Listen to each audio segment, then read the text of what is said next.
Simon commission 1927। 1919 के भारत शासन अधिनियम में कहा गया था कि अधिनियम पारित होने के 10 वर्ष के बाद एक आयोग की नियुक्ति की जाएगी जो यह जांच करेगा कि भारत उत्तरदायी शासन की दिशा में कहां तक प्रगति करने की स्थिति में है। साइमन आयोग की नियुक्ति 10 वर्ष बाद की जानी थी, परंतु 2 वर्ष पूर्व ही 8 नवंबर 1927 को साइमन कमीशन नियुक्त कर दिया गया। साइमन कमीशन की नियुक्ति राज्य सचिव बर्केनहेड ने की थी।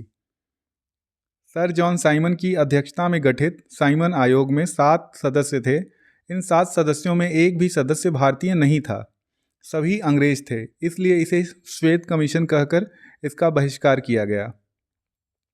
साइमन कमीशन के अध्यक्ष sir John Simon liberal party के सदस्य थे, जबकि भारत की स्वतंत्रता के समय ब्रिटिश प्रधानमंत्री क्लीमेंट एटली आयोग में लेबर पार्टी के सदस्य के रूप में शामिल थे। 27 दिसंबर 1927 को मद्रास में हुए कांग्रेस के अधिवेशन में साइमन कमीशन के पूर्ण बहिष्कार का निर्णय लिया गया, जिसकी अध्यक्षता M.A. अंसारी ने की थी। 3 फरवरी 1928 को साइमन कमीशन मुंबई पहुंचा। उस दिन देशव्यापी हड़ताल का आयोजन हुआ। कमीशन जहां जहां गया वहां पूर्ण हड़ताल रखी गई तथा साइमन कमीशन वापस जाओ के नारे के साथ जुलूस निकाले गए।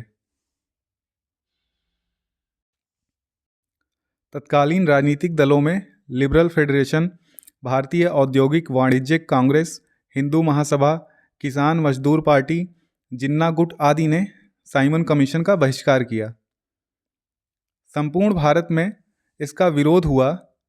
केवल मोहम्मद शफी के नेतृत्व वाली मुस्लिम लीग, जस्टिस पार्टी, ऑल इंडिया अछूत एसोसिएशन व केंद्रीय सिख संघ ने इसका विरोध नहीं किया।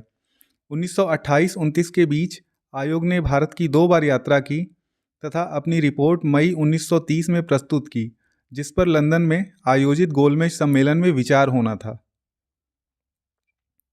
साइमन कमीशन की रिपोर्ट ने भारत शासन अधिनियम 1935 के लिए एक आधार के रूप में कार्य किया।